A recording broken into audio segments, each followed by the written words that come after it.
I think it's quite challenging for young people today because you're intending to go straight to uni. You have to have an understanding of what you're passionate about at such a young age, because you have to be thinking about what you'll be studying during VCE to get you into those uni courses and so on. That itself is a challenge because for most young people, I don't know how you decide what it is you want to do with the rest of your life. We've got some fresh new young talent doing some things that I know you haven't heard before. 1, 2, 3, listen. Welcome to the Young Minds podcast, hosted by Burke Britton Financial Partners.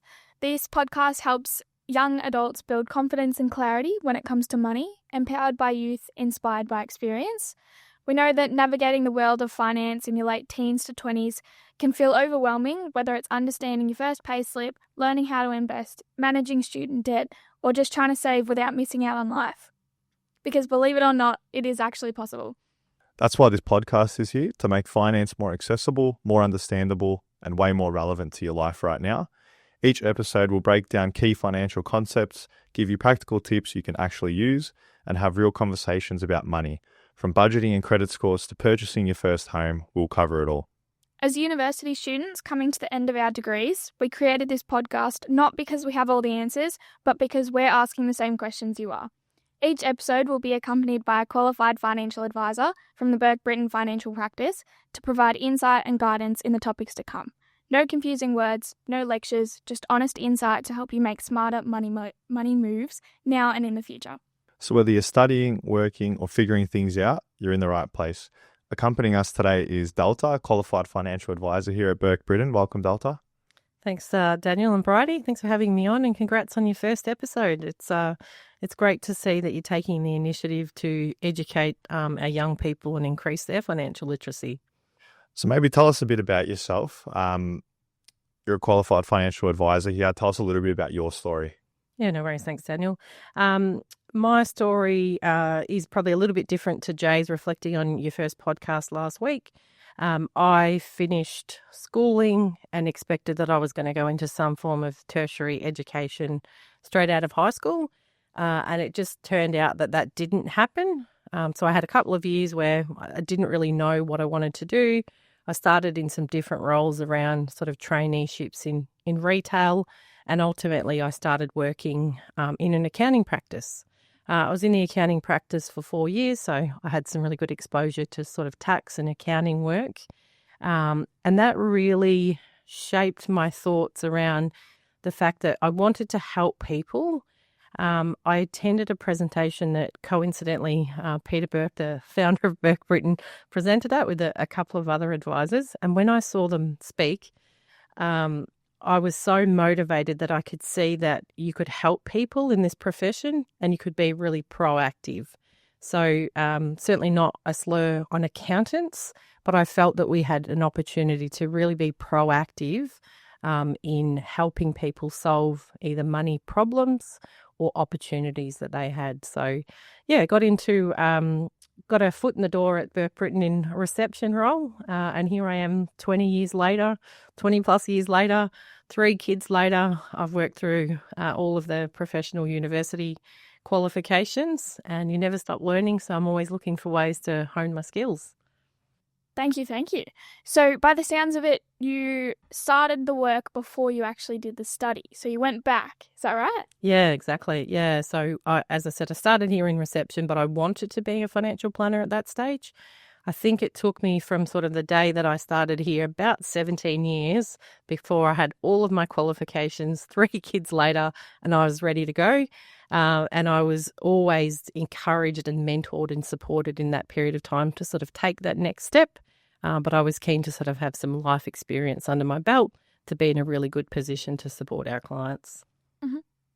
So first job out of university, a lot of people don't really know what to look for, whether it's a small company, do they go for a larger company? And then the other question is, it's about, do you choose your passion? Do you choose which one provides you the great income? Could you just provide some insight into how to go about making some decisions in regards to those items? Yeah, of course. I think it's quite challenging for young people today because if you're intending to go straight to uni, you have to have an understanding of what you're passionate about at such a young age, because you have to be thinking about what you'll be studying during VCE to get you into those uni courses and so on. So that itself is a challenge, because for most young people, I don't know how you decide what it is you want to do with the rest of your life, or at least for a chunk of that time.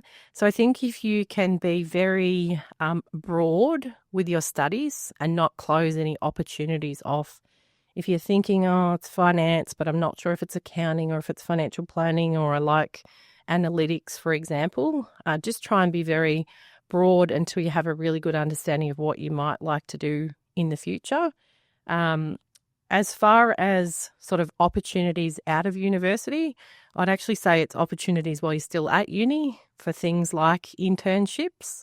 And maybe, Bridie, you want to touch on a little bit your experience in coming into Burke Britton and how that came about? Yeah, definitely. So for me, I went through high school wanting to be a vet, actually. I was obsessed with animals as a kid, so I thought that was for me. And so as part of, I think it was either year 10 or 11, I went and did a week of work experience in a vet clinic. And I walked out at the end of that and I was like, I can't do that for the rest of my life. So like as a tip from me, that would be like do work experience, do an internship, do something that gets you into the real side of the job, because you don't know what you're doing until you're actually there, kind of thing. And then going into uni, I went into commerce, and I got that from my dad, who's an accountant. He kind of pushed me towards that way a little bit. He was like, you might like this.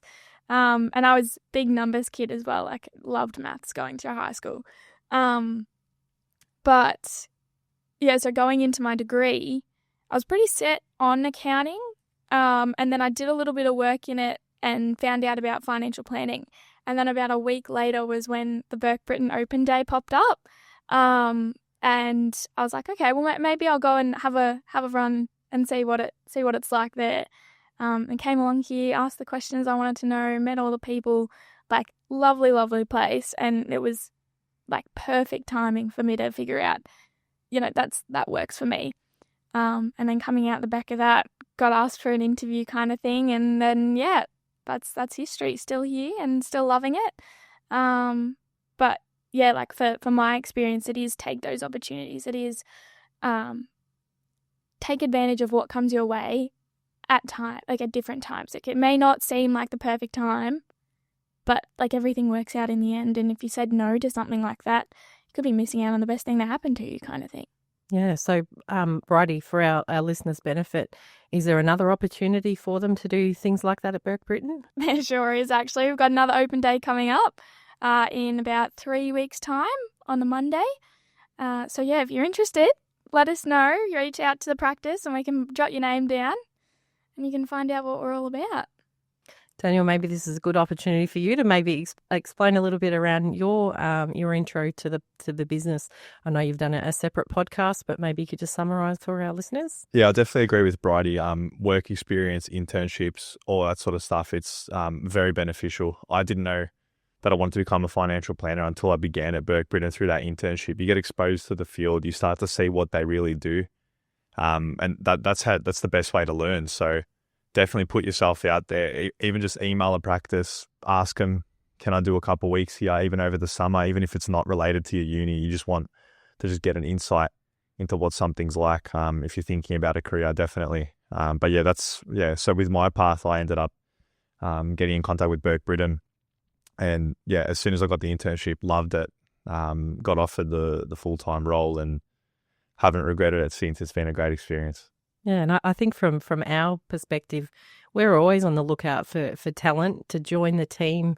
We have really big plans to continue to grow the business, support more clients. So we're really mindful that we need really good people sort of coming up that mentoring chain, understanding client relationships, and then, plugging in sort of behind the scenes the technical aspects. Because the technical is what you'll learn through your studies. The practical experience is what you'll have exposure and an opportunity to address when you're here working within the practice. Definitely. The next one we had was sort of a little bit like along the lines of what we have been talking about. But we've got here personalities to match roles. So obviously, if you're not a big people person, financial advising may not be the right career. So we're just Like, how do you distinguish from your personality what might be the right role for you? Yeah, that's a great question. So, again, that probably comes back to, as you said, Bridie, just taking up any opportunities that you have available to you to go and do some placement or do an internship, or potentially it's even through part-time work that you might do while you're studying in a professional services firm. Getting an understanding of what that profession does day to day. In financial planning, we're not very good at explaining to the broader community what we actually do. And my kids summarize my job as I talk to people all day. So if you don't enjoy talking and you don't enjoy people, it's probably not the right profession for you.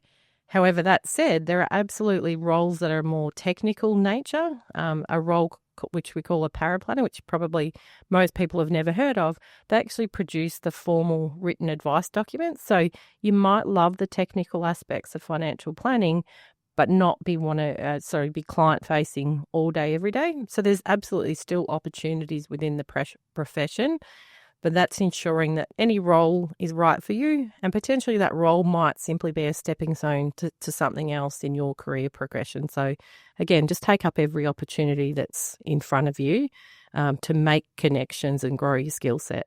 Mm-hmm. Yeah. And in regards to with your personality matching, how important would you say looking at the company that you're going to apply for, or that whether you're deciding whether to accept the job or not to accept the job, how important do you value like the company's values matching with your own, and also just the culture? Yeah, that's a great question. I think the values and the culture are actually first and foremost what you should base your decisions on. The difficulty there is understanding the culture until you're actually working in the business. I would suggest that most employers will still have trial periods though. So, if it looks like the business is a good fit, then go and give yourself every opportunity to understand that business and understand where you do think that is a good long-term fit for you. Even if ultimately you decide that that's not the right fit for you, make every effort to do a really great job while you're there, so that, again, you don't burn any bridges, you make connections, you might meet colleagues or other professionals within that network that then open doors for other opportunities. Mm-hmm, mm-hmm. So talking about not burning bridges, would that reflect back to your example where you were working with the accounting firm and then you met Peter on that day? You're not burning a bridge with your previous work, but you found something that you feel might suit you better. So not burning that bridge. You're not destroying any relationships. You're not letting go of anything that you don't feel is a bad thing for you necessarily. Yeah, absolutely. I think, I was 4 years in that accounting practice, and I worked my way through a few different roles. And again, when I left, it was all on good terms. I'm pretty confident that if I'd started here and it didn't work out, I probably could have gone back to that role. And again, there's still connections that we have some exposure to in our work now. So yeah, don't burn bridges. Yeah. So long as a small place. Especially in a financial planning business, there's so many connections that we have to have, not just with clients, but with other businesses. So obviously accountants, mortgage brokers, those sort of businesses, we try to maintain those connections as best as possible. And you don't realize how important they can become to ensuring that your client's happy, satisfied, and overjoyed with their performances. Yeah, a question for you then, Daniel. Did you know that was the case before coming into Not at all. planning? Yeah. Not at all. So an initial, I guess, common theme that people thought about financial planning, including myself for a little while, was, it's just kind of investing, that sort of stuff. And then you start to get into it and then you realize it's not even financial planning, it's actually life planning. It's about everything around that client to ensure that they're supported on the financial side, but also in the relationship side. Yeah. Did it surprise you that we collaborate with clients, other professionals, and we don't, we respect the boundaries of, let's say we're talking accounting for the tax side of things and making sure that we work together collaboratively for that client? I didn't realise there was such a fine line between the different professions. Like, obviously, as financial advisors, we can't give advice on tax necessarily. We can to an extent, but it's the same for accountants. They can't give advice to an extent. So being able to work with those different professions, it overcomes that line of we can't help you necessarily, like to the client. So in that respect, it really surprised me how there was a line, but where can you cross it kind of thing. But yeah, having those relationships with different professions definitely helps support the client further. Yeah, absolutely, because we look very broadly at a client's whole set of financial circumstances. And a good example is, we always ask the question, you guys have been in all the appointments, do you have a will? Have you prepared powers of attorney? And people go, oh, it's on the to-do list. And you go, okay, well, there's risks involved in not having those things taken care of. We don't write wills, but we'll connect you with a really great estate planning solicitor to make sure that what you put in place there complements any of the advice and strategies that we're putting in place for you. So again, when you think about, for people listening, getting yourself in a position where you can take up opportunities, just connecting with other professionals can be a really good way to get an understanding of, maybe it's not quite financial planning, but maybe I love accounting. Please don't move to accounting, Bridie. But again, it just gives you exposure in those different fields. And yeah, for us and our clients, it means that none of their needs are unmet. Mm-hmm. This podcast was kind of a bit of a general sort of around careers and income. The next point we had is different types of leave. So for me, coming through from 15 to 20, I've only ever had a casual job. So I didn't have sick leave. I didn't have annual leave. Could you talk a little bit around the differences around the different types of leave that you can have going into a part-time job? Yeah, of course. Yeah. So if you're a permanent part-time employee or a full-time employee, you will be entitled to leave provisions. And that's going to be a little bit dependent on the award that you paid under or potentially the contract that you have directly with your employer. Normally it means something like 4 weeks of annual leave per year. And I think the figure is 10 days of what's called personal leave. So personal leave includes things like being sick yourself or providing support to your immediate family members. And you'll also start accruing some long service leave, but normally you wouldn't be able to access that long service leave until potentially 7 or 10 years down the track. So yeah, there are certainly other benefits to, finishing up your studies and getting into the workplace. Perhaps the other side of that is that you will also receive some super guarantee contributions, which are 12% on top of the income that your employer pays to you.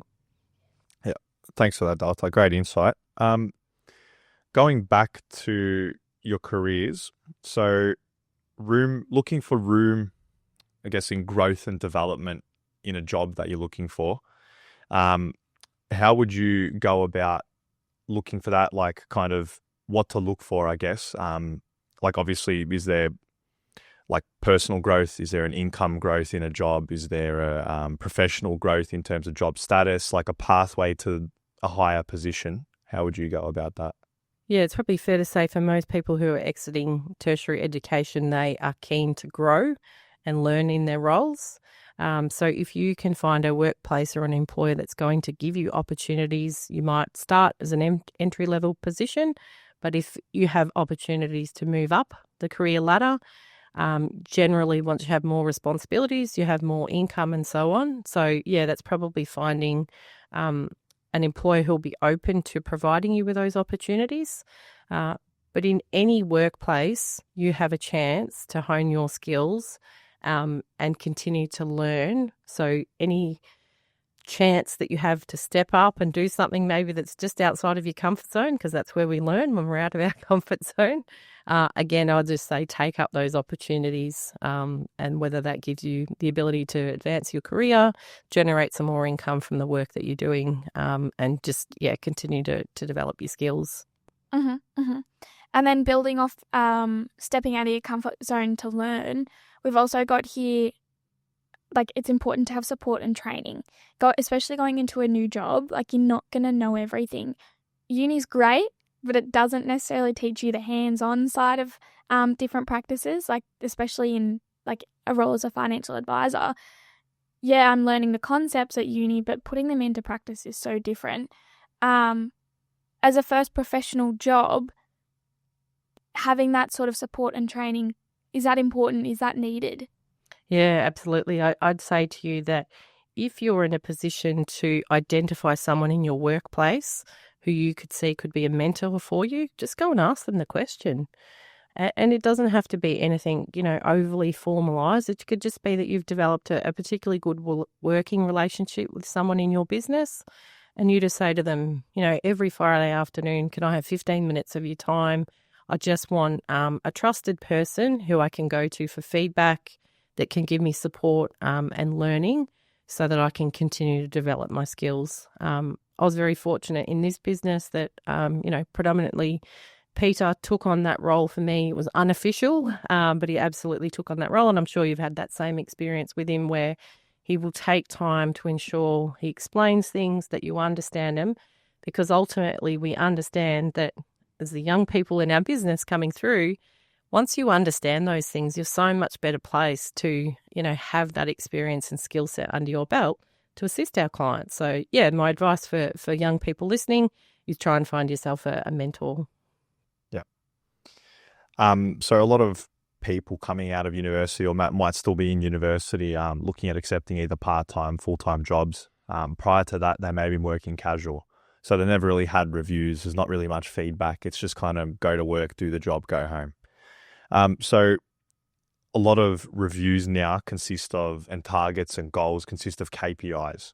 So maybe just explain, if you can, KPIs, like what are they? How do they work? Expectations around that. Yeah, so in the interest of no jargon, KPIs means key performance indicators. So they can be called all sorts of different things, but generally they're a measurement of success in your role. So if you have KPIs or key performance indicators, those things should be communicated to you clearly at the commencement of your role. And ultimately, they're normally something that's perhaps a little bit of a stretch goal, so that you can be really clear on the expectations of yourself in the workplace. Sometimes those KPIs might have like bonus incentives, for example. If there's a particular target and you go beyond that target, maybe there's some sort of financial or other type of incentive in you achieving those. I think the other part of your question, Daniel, was around reviews. Maybe the two of you could talk a bit about your experience with reviews in the workplace so far. Yeah. So far what I've done is a quarterly review. So it's usually they're just sort of a check-in, like how are you going? Are you still enjoying your work? Is there anything you want to change? Anything you're not enjoying? And then it's also reflecting on what I'm doing well, kind of thing. Like we do them with Amy, our practice manager. And yeah, it's literally just a quick sit-down chat. As I said, how are you going? What needs to change? And yeah, it's a good way to kind of keep track of your progress within the business, what you're doing well, what you may need more training on, reflecting back to training. But yeah, good way to kind of keep track of that. Yeah, so is that a good feedback loop for you, Bridie, so that you can perhaps have some feedback around, we've identified perhaps you need some more training or support in this area, or you're really nailing this and we want to push you and stretch you and we want you to take on this particular responsibility. Yeah. Would that be the same for you, Daniel? Yeah, definitely. I think the business does it really well. They do both constructive feedback, which is never a negative thing, because anytime someone's willing to offer you feedback, it's a great thing, because if they're holding it inside themselves, it can build up anger potentially. So it's always better when they tell you, but they tell you, the business does it really well where they tell you in a nice way, where it's like, we're not looking to identify you as a person at fault. We're looking at an identification in the process and a way we can improve that process for the benefit of the business and yourself. So I think that, the feedback during those quarterly reviews definitely helps. And it's also reflective on the business too. So it's also a reflection on yourself, where we can improve, and then it's where can the business improve too. So to make you do your job in a comfortable way and to enjoy what you're doing too. Yeah, I think that's a really important point. And we always say feedback is a gift. It's not always easy to receive feedback, especially if it's not what you anticipated. But again, if that's, not quite what you expected, it's an opportunity for you to go, okay, reflecting on that, I didn't do so well. Next time I'm going to do this differently to get myself the best opportunity to be really successful. And I think just from a mindset perspective here at Burke Britton, we are fairly self-critical because we want all of our clients to have really fantastic experiences. We want to give really good advice.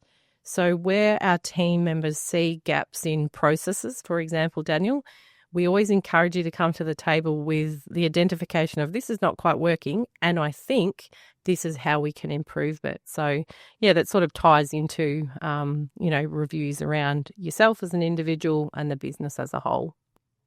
Yeah, definitely. The next one we had was comparing jobs, like what to look for. Like if you've got a job that on paper it looks the exact same, how do you compare the two? How do you know which one's the right one for you? Yeah, that's a great question. If you had two jobs in front of you that seemed very similar and maybe had the same rate of pay, for example, I'd probably look at other things around culture.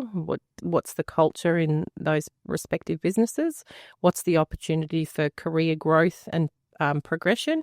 And what are some other possible benefits that you might be able to access as an employee? Those other benefits could be very wide-ranging. One that we chatted about was the potential that perhaps your employer has an insurance program that they actually pay for you to be part of. Probably not highest on your list of priorities when you're first starting in the workforce, but it could include things like income protection insurance, which is designed to provide you a replacement of your income if you're unable to work due to an illness or injury, for example. So there are lots of other potential benefits. It could be a bonus structure. Again, if you've got an understanding of what the, say, key performance indicators of your role are, there could be financial incentives to exceeding those. So look more broadly at those things as well. Thanks, Delta. Finally, I think one of the ones that I'm sure everyone loves to talk about, taxes. So maybe just explaining like how they work and I guess what the levels are. Does everyone, I guess no one, when you're first coming out of uni, if you're not studying a commerce degree or stuff like that, not everyone has a real great understanding of how they work, what they are. Is everyone taxed the same? That sort of stuff. So maybe just providing a little bit of an insight into how it works, really. I'm going to reverse that question and Uno reverse it on the two of you. Like, given that you're both in, the commerce field of study, what did you know when you left university about tax? Do you want to start? I'll let you start. Oh, okay. Well, I'm still in uni, so I'm still learning. Your dad's an accountant, Bridie. I know, I should know. But I'd start with probably marginal tax rates. So your tax depends on your income. If you're earning a higher income, you're going to pay more tax. There's ways you can reduce your tax, which is why you come to a financial advisor, to, drop your assessable income, which is your takeaway pay pretty much, is then your tax depends on that assessable income. And then you obviously have your super dropped into that as well, but you're taxed on that differently. There's lots of different complicated parts to it, I guess. But yeah. Nailed it. Yeah, we have a progressive tax system, so the marginal tax rates, the more the more you earn, the more tax you pay on that additional level of income. But most importantly, you do have some control over the end tax bill that you get, because if you have things that can reduce your taxable income, such as deductions, so perhaps if you're starting out in the workforce, you don't have a huge number of deductions, but maybe you had to buy some specific uniform or a bag or something to utilise in your workplace, talk to your accountant. But any of those things potentially could be tax deductible, and that's going to reduce your overall tax bill at the end of the year. I would suspect that for most people leaving tertiary education, that they've got a student loan debt for their tertiary education. So in relation to that HECS debt, that is repaid to the government depending on the level of income that you generate in each financial year. So you disclose that to your employer, they withhold a little bit more tax than someone else earning the same level of income as you, to ultimately try and get you in a position where you get to the end of the financial year and you don't have a large tax bill, for example, because you might need to repay some of that HECS in that financial year. Mm-hmm. What else from a tax perspective? We talk about tax a lot here, don't we? We do, yes. Does pop up every now and then. Or from a tax perspective. The only other comment or note that I'd made was just being proactive, with your tax. So what I mean by that is, again, if there's anything that you've had to spend some money on in your line of work that is claimable as a tax deduction, even if you're not sure, just keep the receipt for it. And if you use an accountant, ask them when you go to lodge your tax return if any of those expenses would be tax deductible. As your career progresses and you grow into higher tax brackets, that's where it is definitely advantageous to start being more proactive with any other ways that you can offset your tax. So potentially you could look at things like voluntary contributions to super. Again, probably not high on the priority list for someone that's just leaving university, but if you look at the benefits that can provide you over the long term, it really magnifies if you start young. So just be mindful of those things and don't sort of wait till the end of the financial year and then get a tax bill and think, oh no, what am I going to do? Yep. Perfect. I think that's the end of the podcast for today. Thank you, Delta, very much for joining us and providing us some insight. Hopefully the listeners enjoyed that one. And we'll see you next time. Just going to jump in at the end. We don't have a formal questions entry anywhere, but if anybody listening does have any questions that they want addressed, anything we're not talking about in the podcast, please do reach out, send us an email, reach out through the Facebook page. Any way that you're listening to this, please do reach out. We hope you enjoyed today's episode.